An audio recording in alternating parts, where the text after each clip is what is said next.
recording. Okay. Lin Van Gelder has been a member of a Toastmasters group for a dozen years and is a founding member of StoryMasters. She is the past president of Common Space Toastmasters. She is happily retired from working on a satellite program at Boeing and now spends her days following her own pursuits, which include travel, Toastmasters, and learning to play the ukulele. Today, Lin would like to share a personal story about the place she grew up with before moving to Los Angeles. Let's hear her story. What I love about Buffalo, New York. Lin Van Gelder. Madam Toastmaster, fellow guests, fellow Toastmasters and guests and everybody, it's so nice to see you all today. And I would like to invite you to visit Buffalo, New York, if you have never been there. You may have heard me mention Buffalo, New York in the past when I talk about escaping from Buffalo, New York, because I do feel in many ways that moving to Los Angeles was really quite an adventure on its own, and it was a very interesting time in my life to be 21 and leaving home and moving not just to my own apartment or a few blocks away where I could call my mother if I needed to borrow $20 to payday, but I moved 3,000 miles to the opposite side of the country, which was quite a bit like moving to another world to move to Los Angeles. And I've talked so often about how much I love Los Angeles that I finally got Anna's patent aggravated enough where she said to me, fine, what was so great about Buffalo? What's great about Buffalo? So I put together a little slideshow for you all, if I may be allowed to share my screen. And I would like to tell you what's so wonderful about Buffalo, New York.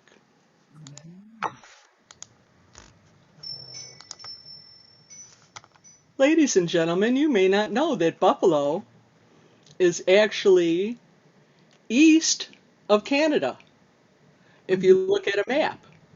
Canada, of course, is north of the United States, but all things being equal, Buffalo actually lies along the Niagara River on the east side of, if you look on this map, you'll see Fort Erie. Fort Erie is in Canada. Let me see if my controls are working here. This might give you a little better picture of how the map looks. You see the Great Lakes that were carved by glaciers years and years ago, back in the glacier days? And those Great Lakes empty one into the other until finally they get down to Lake Erie, and Lake Erie empties through and across Niagara Falls into Lake Ontario and then on out to the Atlantic Ocean. And the Niagara River, which runs from Lake Erie to Lake Ontario across Niagara Falls, is where I grew up. Buffalo is just a few miles from Niagara Falls, and Niagara Falls is one of the 7 wonders of the world. Here's a little picture of Niagara Falls. There's a bird flying. You'll see a boat out there, and gee, doesn't it look nice and peaceful? That boat probably has about 200 people on it, to give you perspective. And that falls is 182 feet high. And more impressive to me than anything else is 5.9 million cubic feet of water go over the crest of this falls every minute. Let me repeat that. 5.9 million cubic feet of water go over this falls every minute. You want to see something impressive, go to Niagara Falls and check it out. It's very impressive. Hydroelectric power. I love this picture too, but the picture after this, I put a few arrows. Where these arrows are, those are people. Take a look, folks. These are people standing there at the edge of the falls. You're able to get that close where you can feel the rush of the water going over the falls. There's a point just beyond the bridge that's at the top of this picture that's called the point of no return, because the water moves so fast at that point that if you happen to get in the water for some reason, you're not getting out anytime soon until you go over the precipice of that falls, and then hopefully they'll find your body. It's not a good place to get into the water there, but it sure is beautiful and thunderous and worth seeing. You may have heard of Nikolai Tesla. Well, those of us that grew up in Western New York and Buffalo knew the name Tesla for a long time because of the hydroelectric power that gets generated there in New York State, because Tesla figured it out in the 1880s, which was pretty cool, considering how much power gets generated from the power of Niagara Falls. It's fantastic.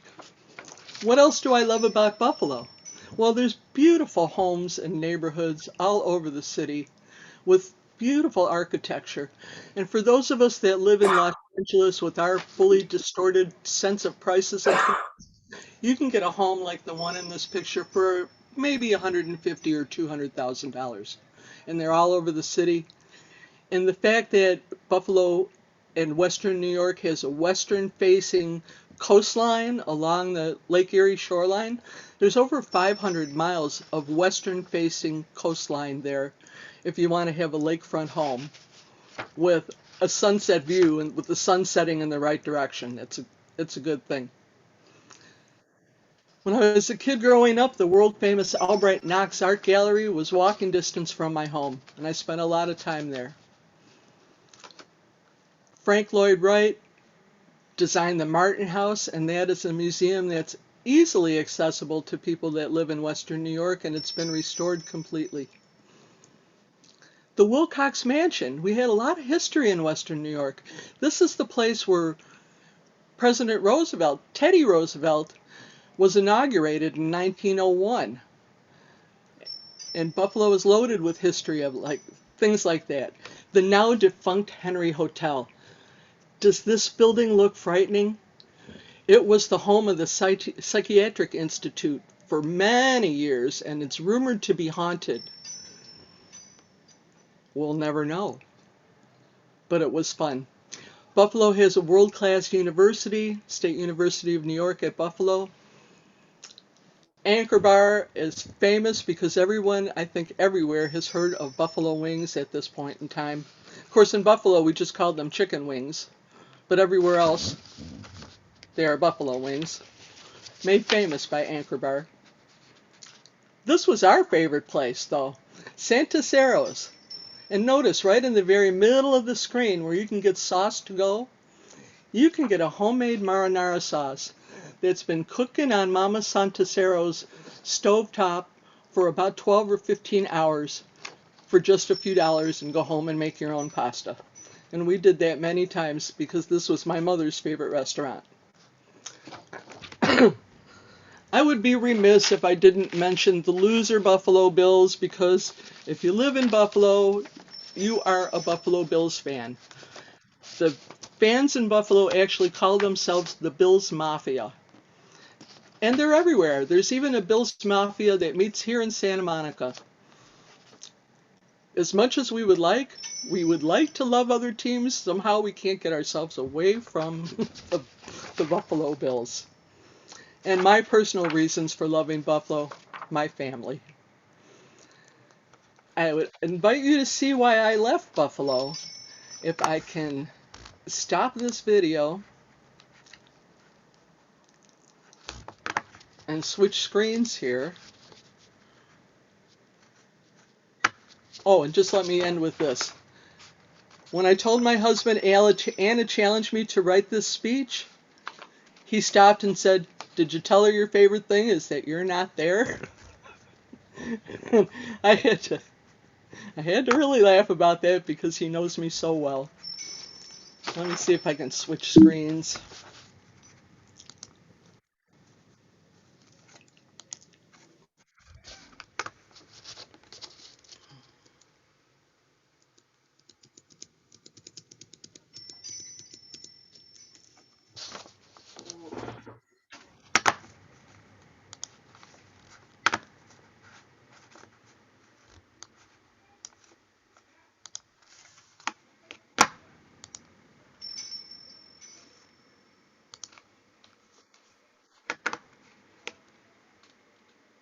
And ladies and gentlemen, this is why I am not in Buffalo.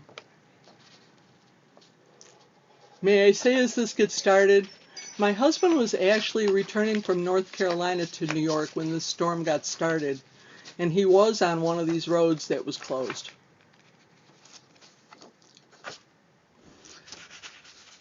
For the sake of time, I won't play the whole video, but I would like you to see parts of this.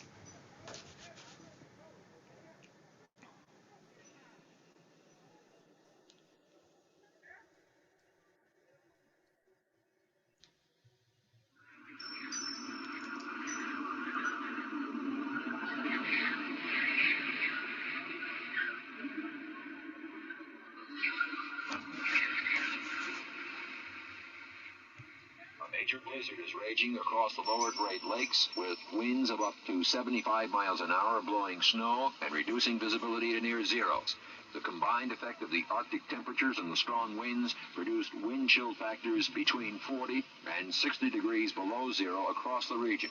Governor Hugh Carey is requesting President Carter to declare Buffalo and Erie County a major disaster area. This is WBEN Radio News. I'm Lou Douglas. A blizzard paralyzes western New York. Motorists are stranded and traffic grinds to a halt. These and other top stories of the hour on WBEN Radio News. Most of the Buffalo area is paralyzed after blizzard conditions whipped through the area shortly before noon today.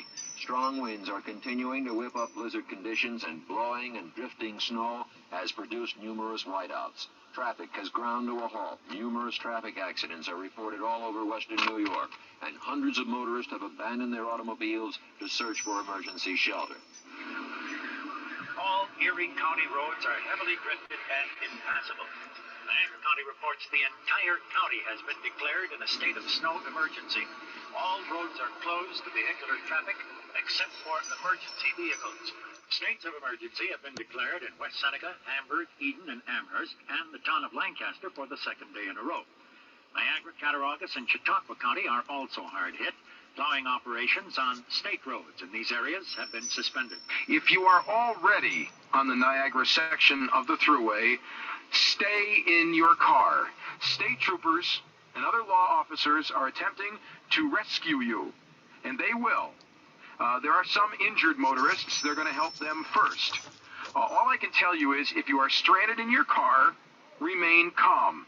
If you let yourself panic, there's a chance you could get killed out there. And I don't want to make you panic, but that's the truth. So the thing to do is to arrest your fear. It's normal to be afraid. Don't worry about that. I'd be afraid if I was out there too. I'm here and I'm afraid. I look outside that window and go, yay. But look, just relax, okay? There are people out there. Their job is to get to you and to rescue you, and it's going to happen, okay? You're going to be all right. Just relax. And the New York State through. Let me stop right there, ladies and gentlemen. I think you get the picture. I had one too many storms like that, and I said to myself, I'm going to be a California girl. And 2 months after the last big blizzard of my life, I moved here, and I've never regretted it for a second. So thank you for letting me share. Back to you, Madam Toastmaster. Bravo! Thank you, Lin.